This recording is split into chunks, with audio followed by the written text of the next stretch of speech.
atrial fibrillation, stroke, and heart attack, a triple threat of health conditions that can be debilitating or even life-threatening. We encountered a man who was 52 years old who suffered these conditions, which left his heart beating at only 20%. He came to us for help to improve his overall health. See what happened next.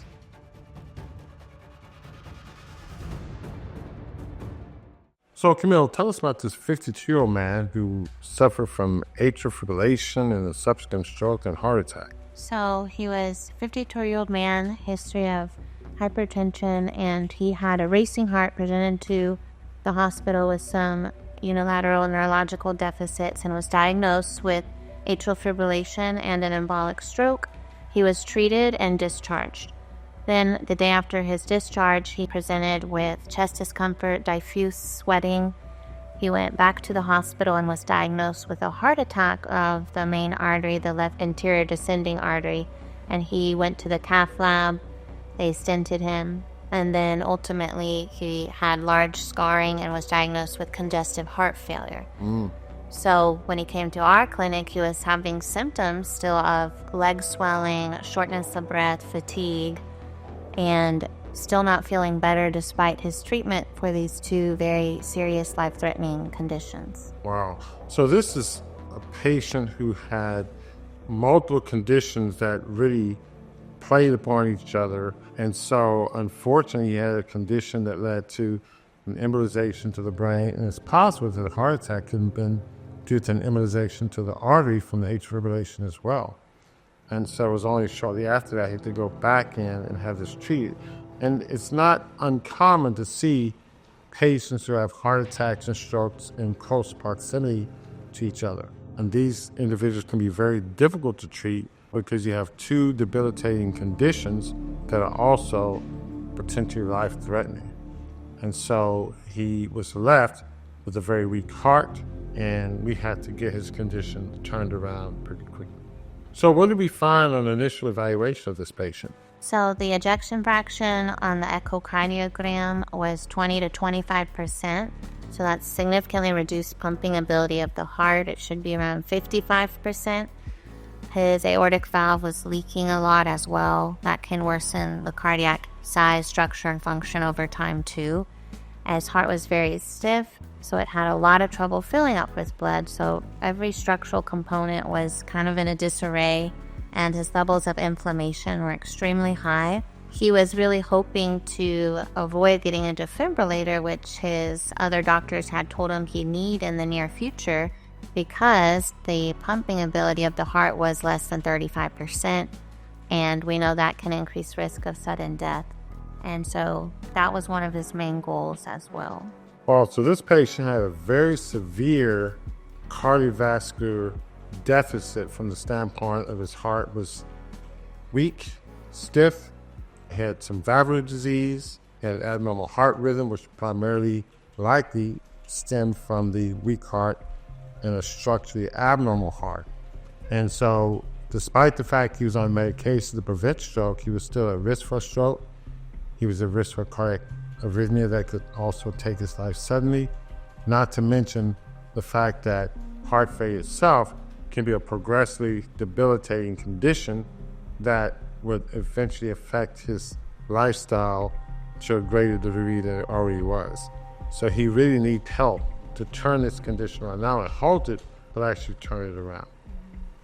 So how do you intervene in this patient with such severe heart disease? Well, we felt we could improve his condition by focusing primarily on the nutrition. So we met with the nutrition team and the culinary team and devised a specific detox meal plan for cardiovascular disease.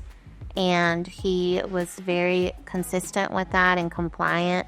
He did the raw version of that, the detox, for a little over 4 weeks, and then transitioned to a little bit of maintenance foods, but stayed about 70% on a raw plant-based diet, focusing on a lot of foods that are very protective for cardiac function. And that was intended to affect the cardiovascular system. Now, oftentimes, doctors don't think nutrition have an impact on chronic illness, particularly heart disease and other diseases. However, we have data to show that a specific, well-defined plant-based diet can have anti-inflammatory effects, can have positive hemodynamic effects, positive effects in patients with heart failure. It can improve cardiac output, stroke volume, and overall hemodynamics in the heart. So something as simple as a well-defined nutritional regimen can have a major impact on a patient who's as ill as this patient. So how did he do with the nutritional intervention? Oh, he did awesome. Like every time I saw him, he was getting better and better. He now could walk 3 to 5 miles every day without symptoms of fatigue. He wouldn't need to take any breaks. He wouldn't get chest pain. He was able to resolve his leg edema or leg swelling off the 2 diuretics he initially came to us on. And he controlled his LDL bad cholesterol without the statin. So his LDL was at 57 after being off the statin for a while, which was really impressive. But we know he wasn't eating any dietary cholesterol by doing the plant-based diet. And then his ejection fraction increased from 20 to 25% up to 36%. So now he was just above that threshold of when you get an implantable defibrillator. She was very thrilled about that. You know, he still has more work to be done. We want to get that number as high as we can. But his heart valve was closing a lot better now. And the stiffness of his heart initially was very severe. We call grade 4. It had gone down to grade 1, which is pretty normal in most people around that age or older. And the inflammation, his high sensitivity C-reactive protein went down about 81%. Well, these are impressive results. So again, just to show, just with a nutritional intervention, his functional status improved, his cardiac function improved, his overall well-being improved, cholesterol levels. So this goes to show you how powerful this type of intervention can work. I would say that the nutritional intervention got him above the threshold for primary prevention for a defibrillator. We still have more work to do. He may need to undergo an evaluation of his heart with an electrical study, because there's also what's called a secondary prevention, where the individuals who are at risk for sudden death, not just because their EF is low, but because they have scar tissue, and he does have scar tissue. So there's more work we have to do with this patient, but he's well on his way to overall recovery, and his ejection fraction may improve more, and his overall potential need for defibrillator may decrease to nothing. Again, a very impressive outcome with such a straightforward intervention. And nutrition is a very, very powerful intervention. The other therapies he may benefit from in addition to this, maybe want to get his ejection fraction higher. You may add infrared sauna therapy, maybe some infusion therapies. So there's more work to be done, but this was a very, very impressive outcome in a period of how long? 6 months? And so this individual made a great amount of progress in terms of correcting a lifelong illness. I'm very impressed. I hope you got a lot out of this. And if you have any questions or comments, please leave them in the comment section. And until next time, take care.